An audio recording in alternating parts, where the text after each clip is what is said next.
So I'd like to open for prayer.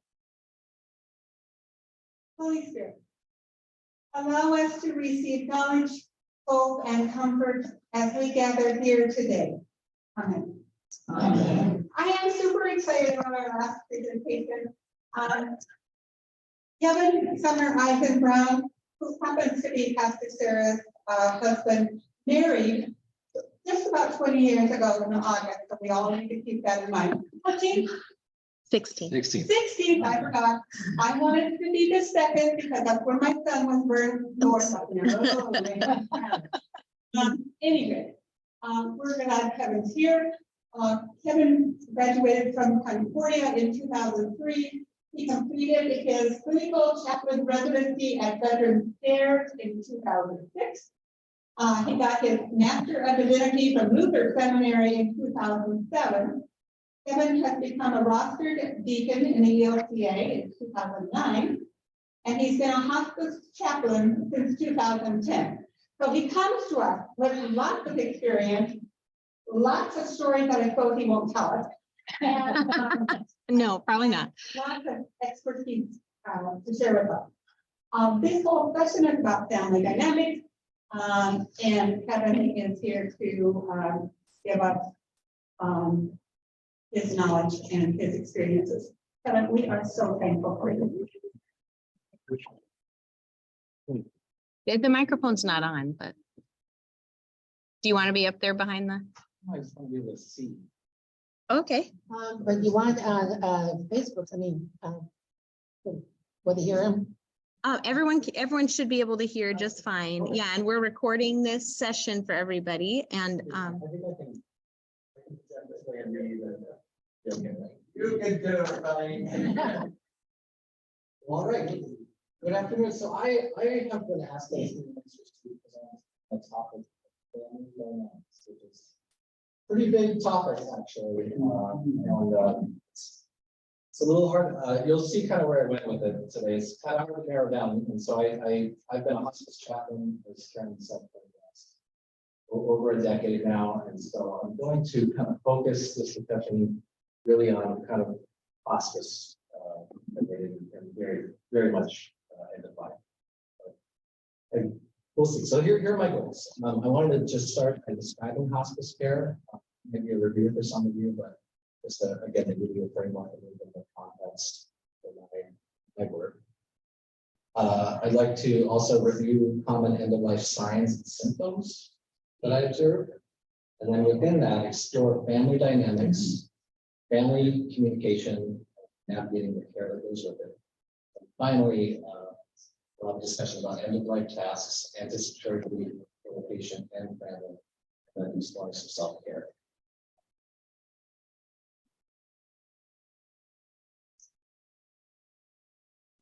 So, what is hospice? So you can hear me okay, right?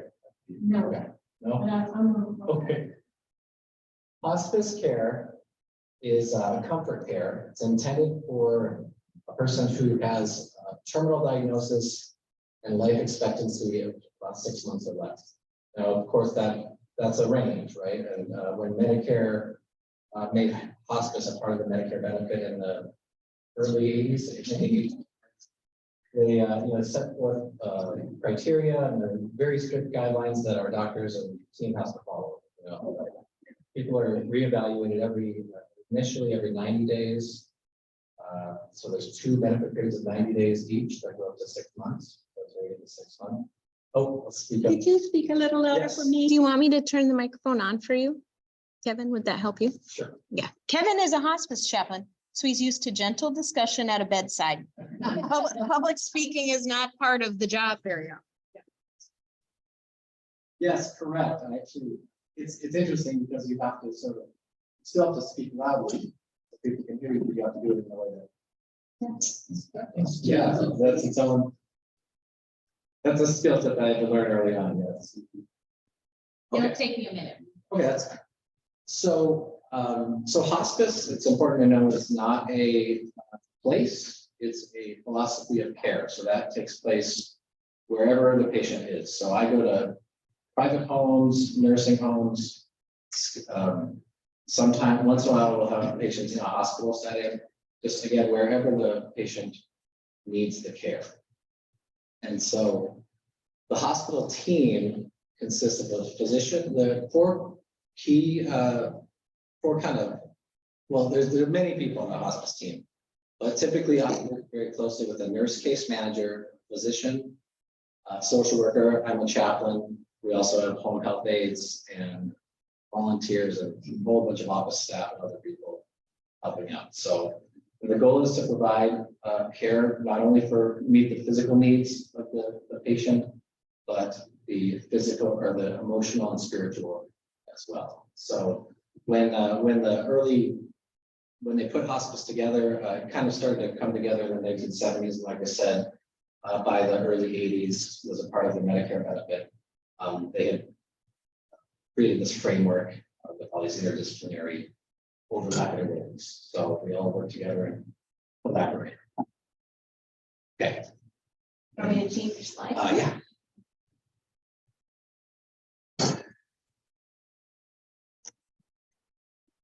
I'll keep working on the microphone here. Okay. So I just wanted to review a couple things, and this book that I want to talk for a moment about the common symptoms of an approaching death. And I got this information is available in a few different places, but the most kind of organized pamphlet I've found is called "Gone from My Sight: The Dying Experience" by Margaret Barnes, and we decided that we're going to order some of them and just have them available in the church office. So watch for that. Let me show you. Good, it's an easy read. Oh yeah, that's actually kind of by design. It's maybe, I don't know, maybe 12 pages, but we know that when people are they're in a stressful situation, they're having their own grief process, it's actually really hard to focus on. Can't hand someone a big book and expect them to read everything. So it's organized very well. And so so this is just a little sample here. It'll actually show you 1 to 3 months before death, you tend to see people eat less, sleep more, just general kind of withdrawal and less engagement in activities, and changes in communication. Again, that's just kind of fewer words. So you might see people kind of conserve energy by just yes and no and simple responses to your questions. They're not always able to dialogue the way they used to. And then as we move closer to death, you'll start to see more disorientation. And she actually, in this book, says, people will find themselves in one foot in this world and one foot in the next. In hospice, we sometimes call that transitioning. So they're not actively dying yet, but they're, again, it depends on the moment. But so physical changes happen, a lot of body temperature fluctuations continue, less intake of food and fluids, and breathing changes. So that's kind of where we're at there. And then the days before death, we see just even more of that. People will often fall into a state where they just don't communicate at all. It's just a quietness. So the way I honor that space as a chaplain. There you go, Steve. Thank you, Steve. So my role as a spiritual counselor or chaplain, we go by different names depending on the organization. Sometimes we use spiritual counseling because people that aren't maybe, yeah, sure, or yeah, don't have any kind of connection to organized faith groups. Spiritual counselors will something like sometimes. And they do have that choice, when someone comes on service with hospice, they can say yes or no to the chaplain, the social worker. The only required discipline is the nurse, the physician. So sometimes we have to kind of explain, the chaplain is not there to convert you. Chaplain is there to honor your traditions and your journey. So I do that by educating family about the spiritual process that we we've observed patients find themselves in. So I do have lots of stories at this point. When I say when people are able to speak still, and when we're still communicative, they use a lot of travel language. So we will have people talk about going home. And sometimes we sort of think that means, like, let's say they're in a nursing home setting and they want to go home. Sometimes that means they go to their, private residence, but sometimes I really think it's a spiritual. Yeah. And so I had one gentleman once that we used to talk about. He was late for his plane, kept on checking his watch, waiting to get on the plane. Sometimes, yeah, so similar things, it's just they gotta go. And there's this sort of sense of movement. They will also use metaphorical or confusing language that we don't understand, but it really makes sense to me what's going on with them. And I put looking beyond here because that's this look that I see often again with someone transitioning or moving into active dying, or looking at you, but also through you, beyond you. Yeah. And so I had one gentleman once that kept on. He said he needed to meet a man on the corner. It was like he could see the corner. He was basically describing Jesus, his physical attributes. And I had another person who talked about he saw 3 women in the corner that I think were angelic, So, and then we see oftentimes people will have an energy surge. Maybe, it's hard to know when, but sometimes there's like a big event. People will wait for like an anniversary, or they wait for someone they haven't seen that they need to connect, and conserve enough energy to do what they need to do in that moment, speak and say what they need to say, and then after that, there's a decline. There are 3 words after that. So, and then I put hearing there because hearing is often, we always tell people the actively dying patient can hear you. It's the best sense to go. And so I know this because when I was a resident a long time ago, chaplain in training, VA medical center, I was responsible for Sunday services once in a while, and I would sometimes just write the sermon and bring it in and read it to some of my patients that I knew that wouldn't be able to get to the service itself. And I actually had a guy one time, I read him the whole sermon, and I said, "Oh," and he didn't say a word the whole time. It was eyes closed. I thought I wasn't getting a response. Read the whole thing, and I said, "Well, what do you think, Mr. So-and-so?" And he he shifted position and said, "Sounds good to me." Yeah, people can hear you. How about touch? Touch, yeah, it's really, so just the whole environment. I think, so the touch part happens, we see people respond sometimes, like when they can't talk. Are you saying like when you touch them? Yeah. Yeah, like we will see the way people respond to touch sometimes is you'll see like their eyebrows lift a little bit, or like it's just a tiny kind of thing. It's really, or like I've had some people I'll hold their hand and say like the Lord's Prayer, and they'll mouth the words like amen. They can't say them. Just, so yeah, there are these like little micro expressions. Yeah. Oh yeah, and then finally, this is one other thing that I tell all families that I work with, because, and we'll talk a little bit more about this in a slide ahead, but there's this question of, being present at the time of death, the time that the person actually takes the last kind of breath. Many people want to be there right in that moment, but it's sometimes impossible to be there. And I always try to reassure family that I've had families stay vigil, keep vigil at bedside for hours and hours, days and days, and they get up and let's say in a hospital setting, they just are exhausted and they need to go downstairs and get coffee. It's sometimes in those 10 minutes that the patient takes their last breath. So we don't know why that is, but I see it a lot. Some people theorize it's everybody in the room when they. Yeah, it's a personal thing. Yeah. So, yeah, so. I've seen that happen several times too. And then the family members have to work through, part of the family dynamics is working through feeling like, oh my gosh, I abandoned them, but you didn't. You didn't. It was, they chose that time. Yeah, we can't explain it, but you know, I had a family that did not leave a room for like 48 hours because there was a restroom in there and they just refused to go. And then it was within minutes of the wife stepping away to take a phone call. She was gone for 2 minutes and that's when he left.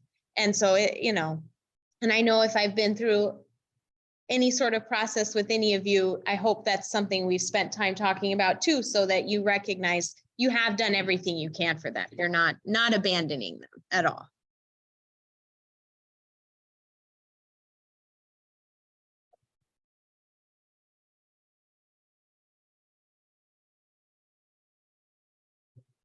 Yep. Yeah, right. So, yeah, it was, Carmen, that we went out with that kind of work and I own that.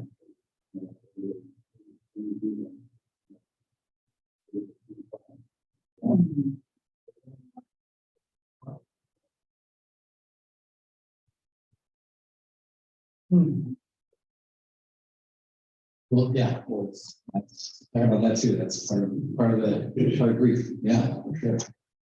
Well, okay, so that's a little bit about what I do, and so now I'll talk about family dynamics in context. So there's so many factors, family dynamics, and so many different kinds of families and different responses. So I just wanted to kind of highlight a few things that perhaps come into play. Sometimes, you know, there are multiple losses in a family system that will affect the response. Previous experience with death and dying. This is when sometimes you'll have like maybe one person in the family system that kind of knows what hospice is, or it kind of, they've seen it, they kind of know what's happening, but the rest of the family doesn't. And so there are different points there. So that's its own dynamic. Concurrent life stressors. This one, the most common one we see is you'll have someone who maybe has their own care something. And so then the conversation becomes, you know, how can we support this individual so that they don't get sick? And then, yeah, caregiving concerns. This question of, you know, doing it alone in your home, or when it's time to, you know, have a facility, you know, move to a facility, and those questions. And that's a different, everyone comes to a different conclusion about what's right for their family in that setting.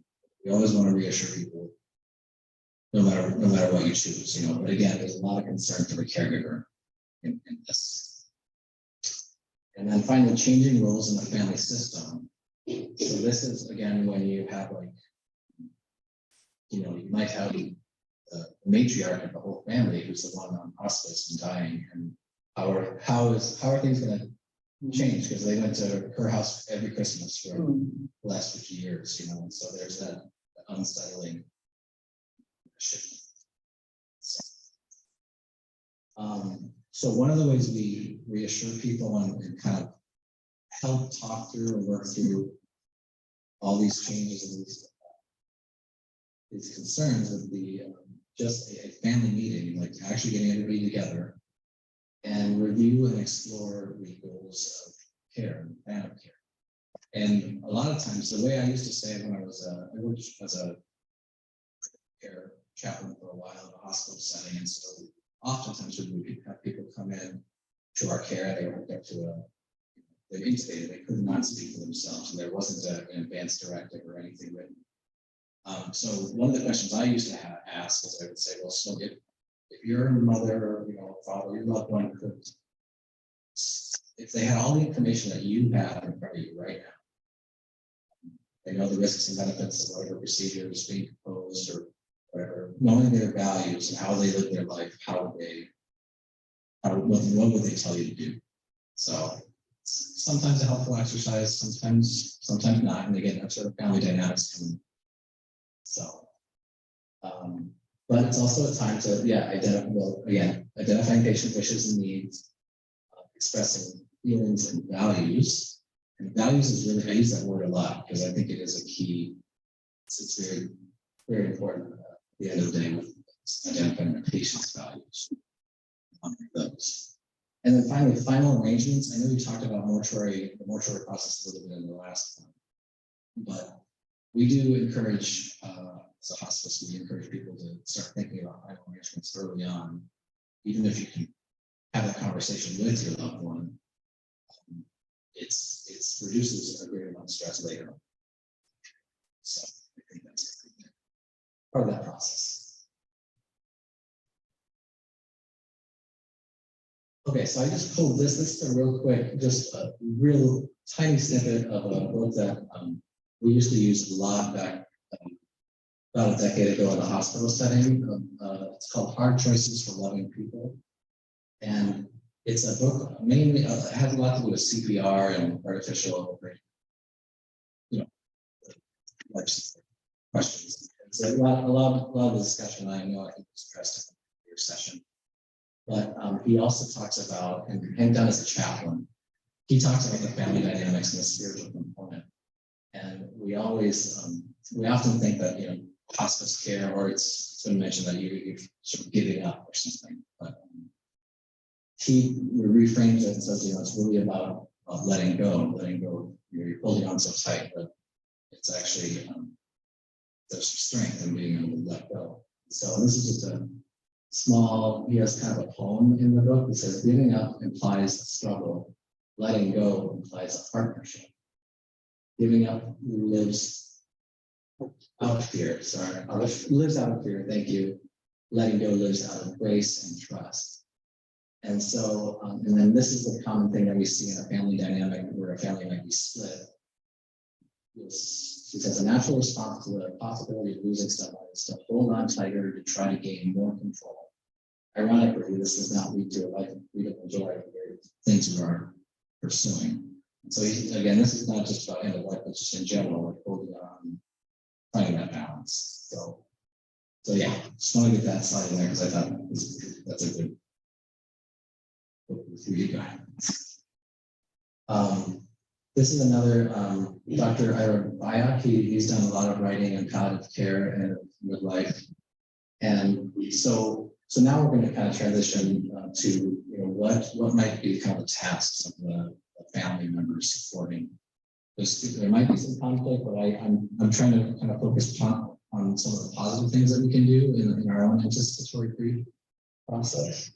So his tasks, he says, it's important to ask for forgiveness, offer heartfelt thanks, gratitude, offer sentiments of love, and finally say goodbye. So that's how he frames it. And I think the next slide. So, and even if you can't, you can't hear that back, because sometimes it can't be a reciprocal conversation. There are other, there are ways to kind of do that, like in a grief support group. And so anyway, so that's why I put this on more tasks, sometimes keeping vigil, just being present.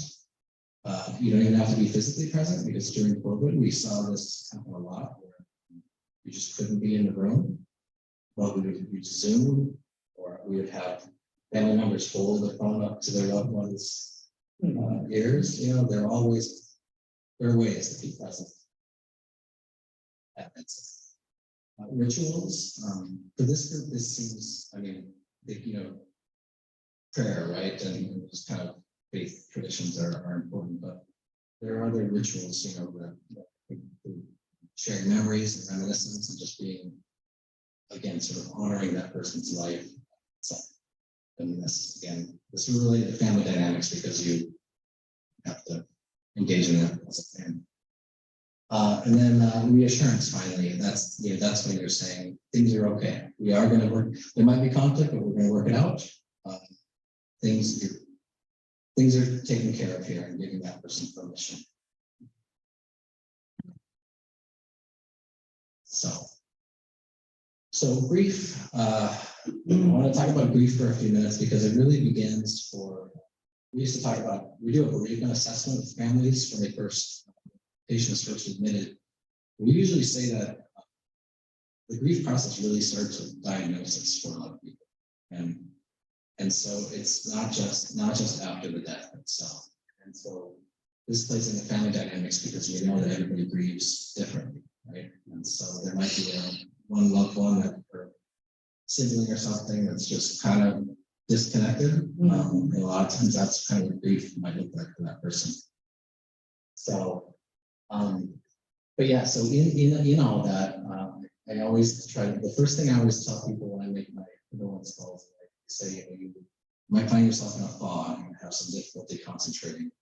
And again, this is why we hand out this pamphlet that's like 12 pages long instead of a book, because there's just too much going on. And grief and anticipatory grief. There's a roller coaster of emotions. So sometimes it's joy, sometimes it's guilt, anger, or relief that the person is not suffering anymore. Guilt, I always make it a point to mention guilt because it comes up a lot, actually, quite a bit in our bereavement groups. And I've come to believe over the years that it's really doesn't really have much to do with kind of what actually went down. It's more like this existential guilt that just a thinking, feeling human being is going to experience, just being responsible for care of someone else or being present at someone's dying. So That would be like, I wish I had done this, or I wish I had done that. yeah, and we in our grief groups, you know, the way that we've addressed that, and this really works, is that because this came up in COVID again quite a bit. We couldn't do a church service or like these things, these rituals that you would really expect.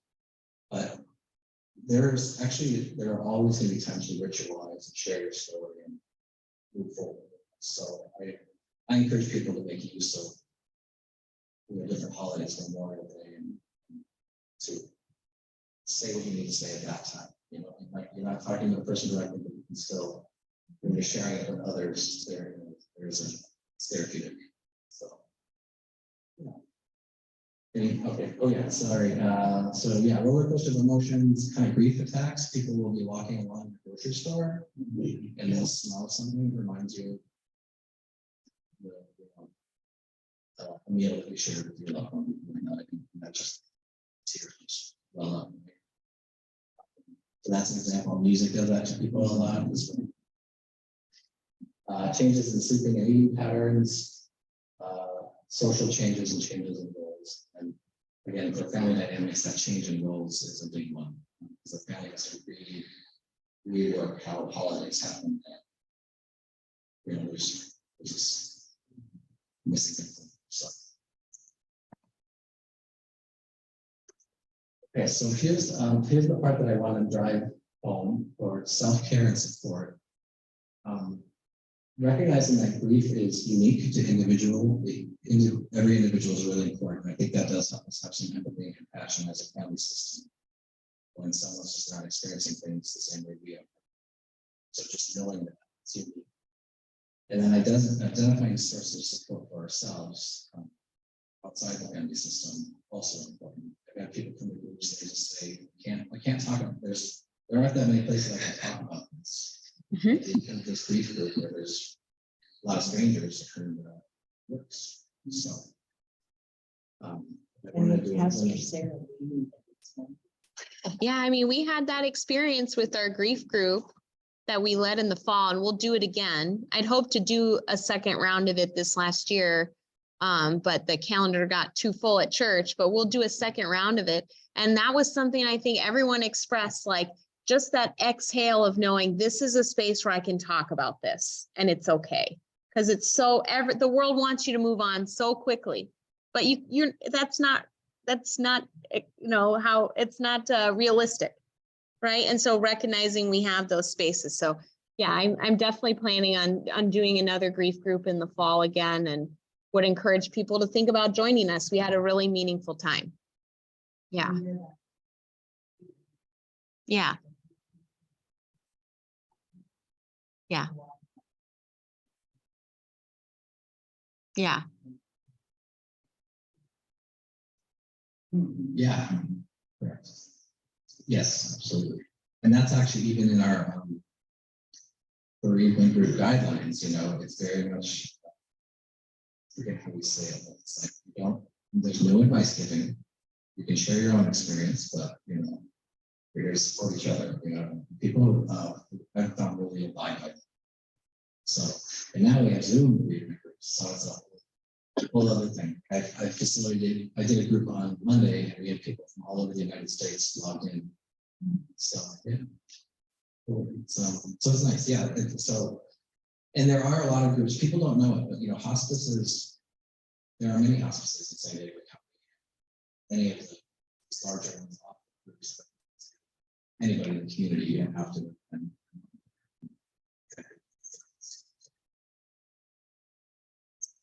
Yeah, and I did want to put, so some of the I was inspired by this book I just finished here by Connie Bayer. She's a San Diego writer. She does a lot of writing on caregiving. And so she goes into detail on support groups. Family caregivers, emotional survival guide. So I just wanted to, it's kind of newer. Most of my sources are kind of older ones because they're just kind of, well, they've been around for a reason. They're good, you know. This is a new one. Yeah. So, yeah. So in this book, she talks a lot about finding centering activities and breathing and sort of, you know, because you don't always, when you're in the middle of caregiving and everything that's going on, you can't just take like a whole morning. Just have a few minutes here or there. And so she has these lists of ways to kind of just, you know, sometimes it's as simple as taking a deep breath, big inhale and exhale, let it out, and helps you come back in one. And this works in grief and a lot of other stressful ways when you have to come back. So exercise and movement, of course, you know, eating, healthy eating, all the same stuff, right? Applies, especially in grief. And then education, so just being here right now. So many people I meet, they haven't thought about end of life decisions until it's right in front of them. So that happens quite a bit in hospice. And then finally, for I put spiritual practices here as a form of self-care, and that's, you know, again, connecting with your faith community, where you, what gives you meaning and purpose, and keeps you moving. So not everybody can always identify that right away, but it's important to oh yeah, oh, I guess I did put the resources there. Okay, here's a couple of the books that I want to highlight for you. So down from my side again is this blue pamphlet. We're going to order some for the church office to keep them there.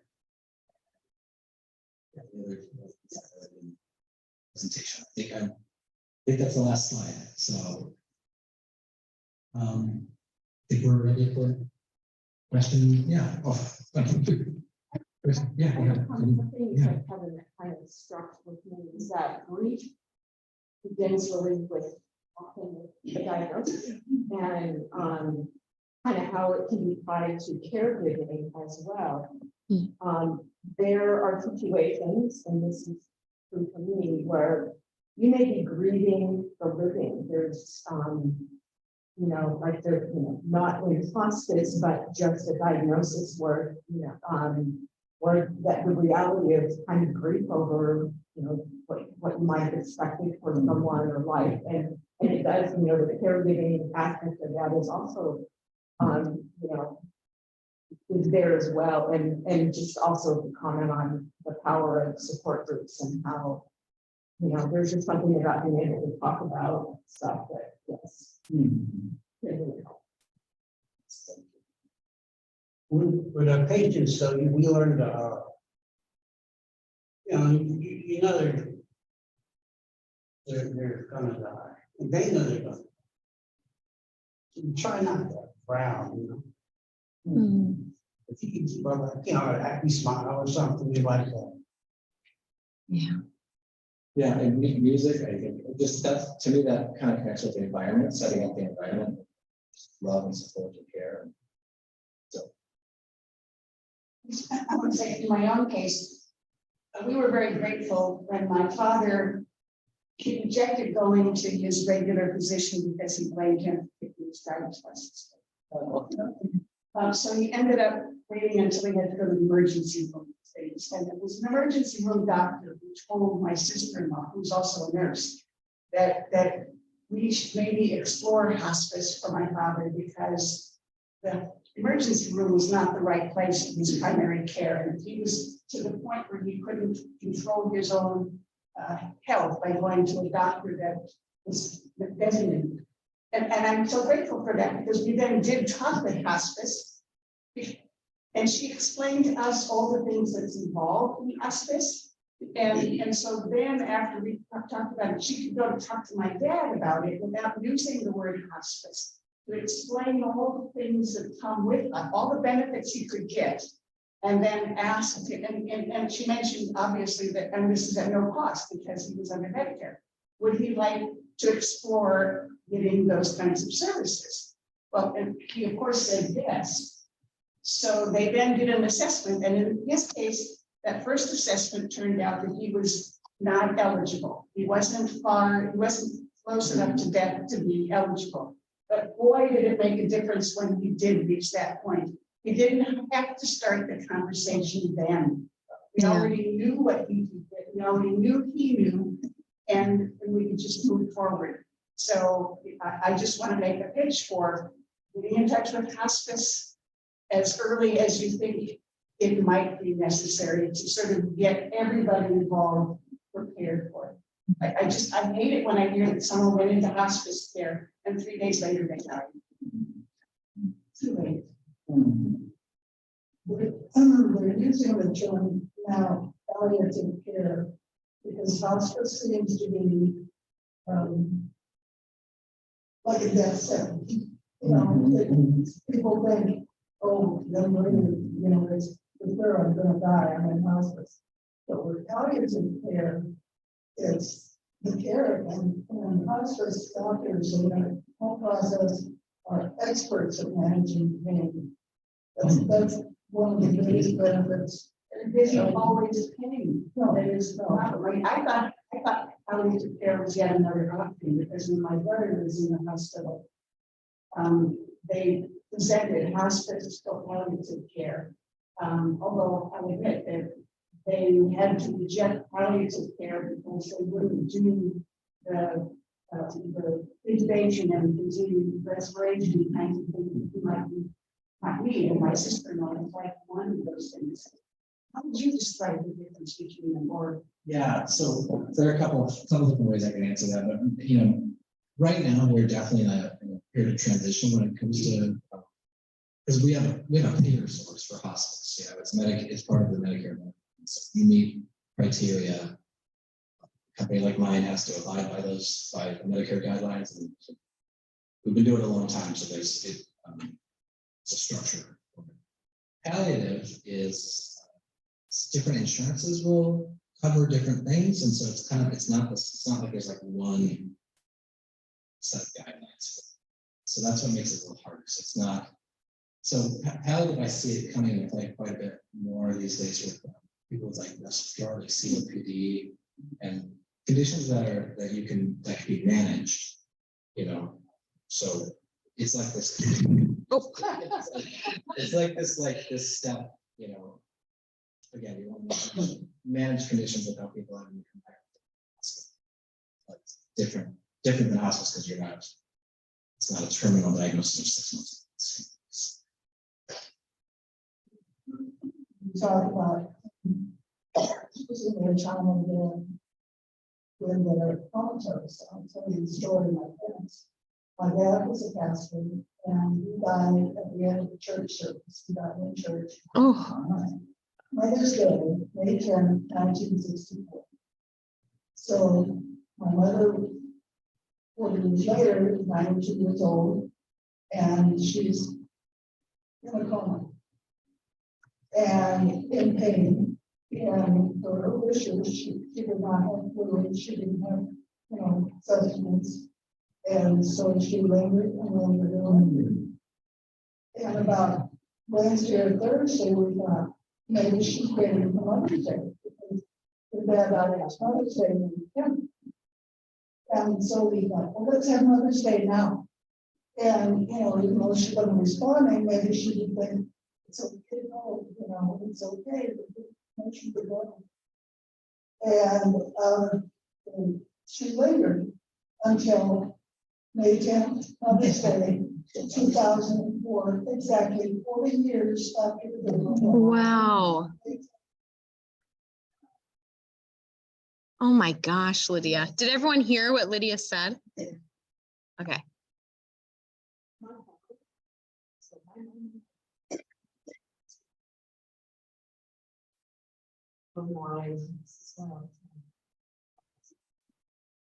Years we had family dinner, Friday night, 6 o'clock, for multiple years at my parents' house. My dad's death, he probably the last 6 months, maybe the last 2 weeks, was a very major decline. Hospice was in at that point. Wednesday before that Friday that he died, his birthday was on September 4th. He ended up dying on 9/11, and he died. We were all at the house for family dinner. He died at 6 o'clock on Friday. Oh, my goodness. Yeah. Yeah. It was very notable. I want to honor your time.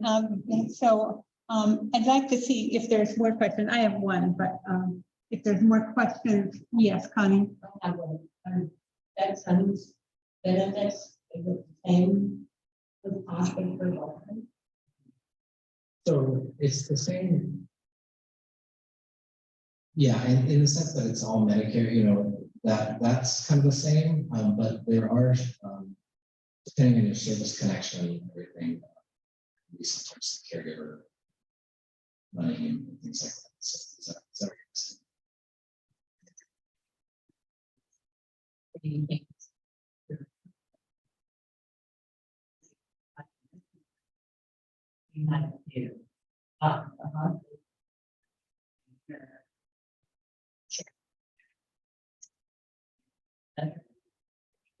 That's kind of what got caught in my head, I don't know.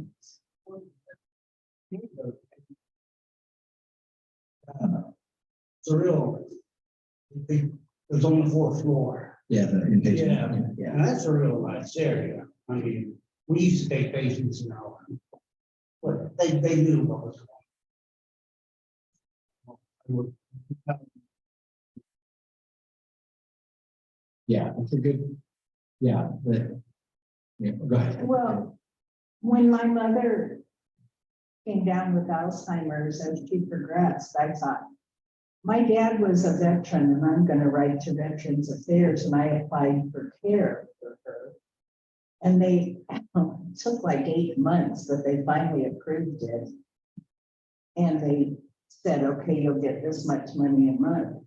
But then when she went into assisted living and sold her home, they stopped it. So, I mean, they will give it to you under certain circumstances. It can be amazing, but yes, it can also take a long time. And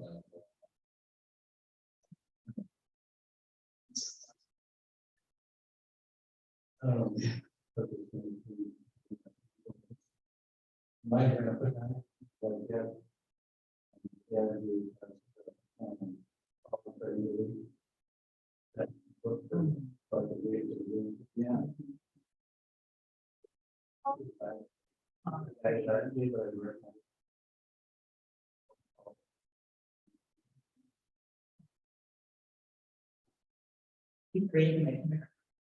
I can't understand what the, say it again. The fall for everybody. because of the natural, Of the fall is ready. Week that we ready. Ready.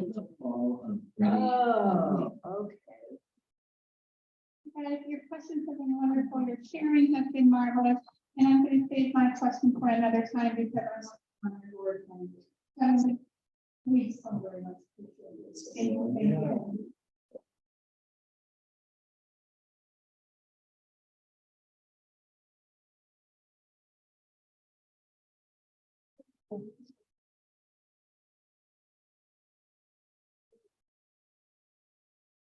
Oh, yes.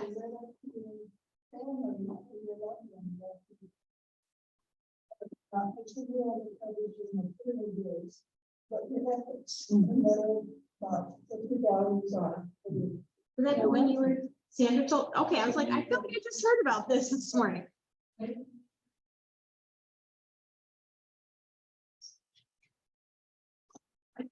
Let me answer, because I want to make sure you take a moment to see if you change or see it.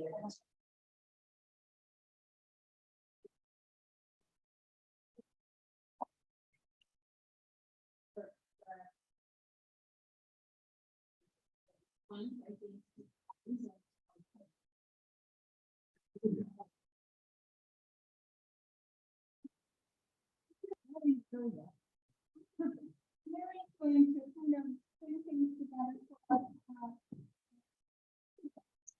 And again, we really appreciate that you're coming every time. We really appreciate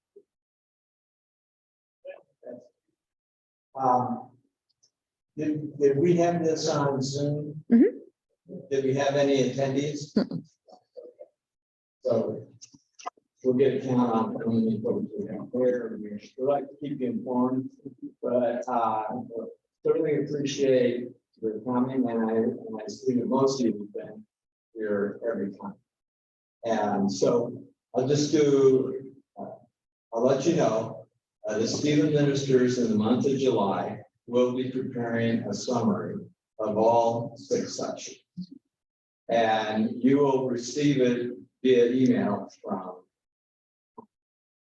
just as you get follow-up after each of these sections. In addition, the suggestion for the summary was from my wife Carol. And it was a good idea. And then there was another suggestion for a checklist, and I thought that'd be overwhelming. But Lydia assured me that I was capable of doing that also. So with the summary, there will be a checklist. And so I anticipate the item that you're going to receive is going to be 20 to 25 pages. Yeah. But don't let it overwhelm. It's going to be broken up just as the presentation were broken up. And looking out as to how this is going to go, it's all valuable information. But the theme was gift of ease. It is a gift of ease. People, your very important people, are going to appreciate your thoughtfulness because it is a gift. Because it's overwhelming to lose somebody and then face all the things that you will have to deal with. So, Well, I just, my mother was so wonderful in that she told me everything in advance as her Alzheimer's was progressing. At the beginning, she put me on all her accounts. She said, here's this, here's that, here's this, here's that. She had a trust and a will set up. She even prepaid her own funeral. And there was a paragraph in her will that said, if I have Alzheimer's and I end up not eating and drinking, and let me go. And that helped me so much. And then the second time, my brother died last year without a will, without anything. But thankfully, because I didn't give my mother's stuff, I knew what to do for his. It's a huge gift. and it is, and I would encourage you to share information with those who did not attend those. I know some people have this concept that I don't need to worry about this because I'm going to go first. You're not in control. There is no way you get a vote on that. Right? So tell that to the folks that you know, because when they find that they didn't go first, it's a shock. And it's overwhelming.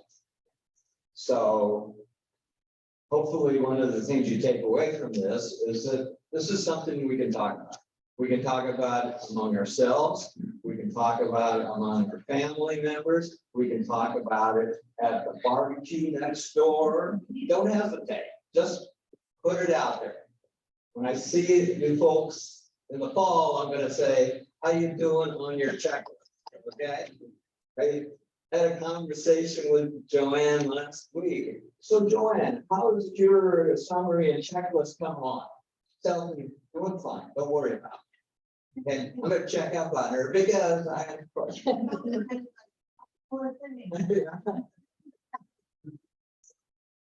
Don't hesitate to talk about it among ourselves, among your. This is something that's important and people need.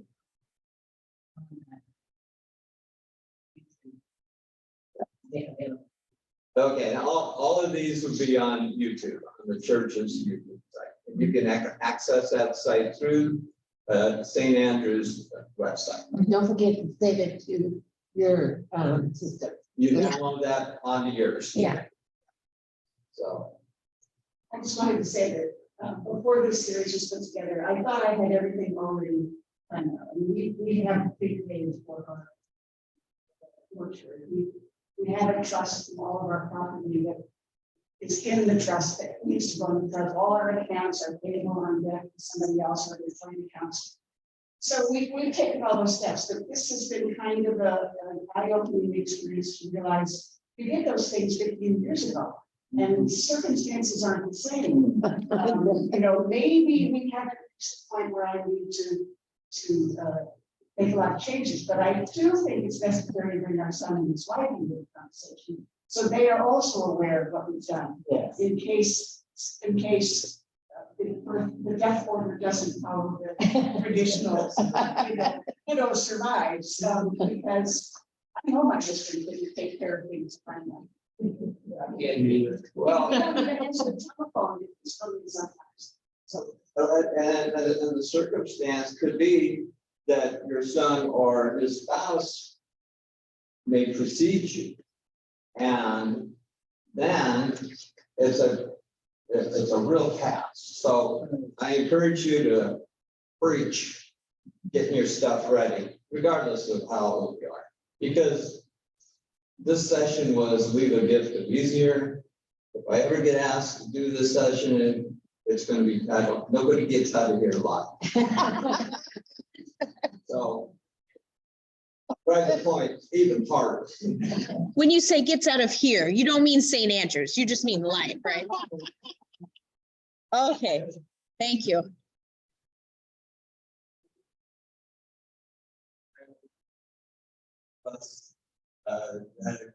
Involved, and we've got to get a better perspective about who we are individually and who we are as a group. And one thing I do want to say, we did the session on advanced healthcare directive. If you did that advanced healthcare directive 10 years ago, take a look at it. You should look at it every year, because you could be 35 years old and do an advanced healthcare directive. And then when you get to be 60 years old and it comes around to that situation, you have a whole different perspective on your life and what your life will be. And so you have to get in line with where you are at this moment. Don't rely on your judgment 10 a year ago. Don't rely on it. Check it out. Sarah? You mentioned like talk about it at a barbecue or whatever. I think if we bring up the subject, it's sort of a taboo subject and people are kind of grateful. It gets them in a place where they can think about it and talk about it and not feel guilty. I agree. I mean, I think if you brought this up, told somebody in the doctor's waiting room or whatever, that there's a sense of like, I don't think there were too many that would give a response that says, oh, why would you want to talk about that? Yeah. Okay. So thank you very much for that. Thank you. Thank you for your email, but I'm gonna-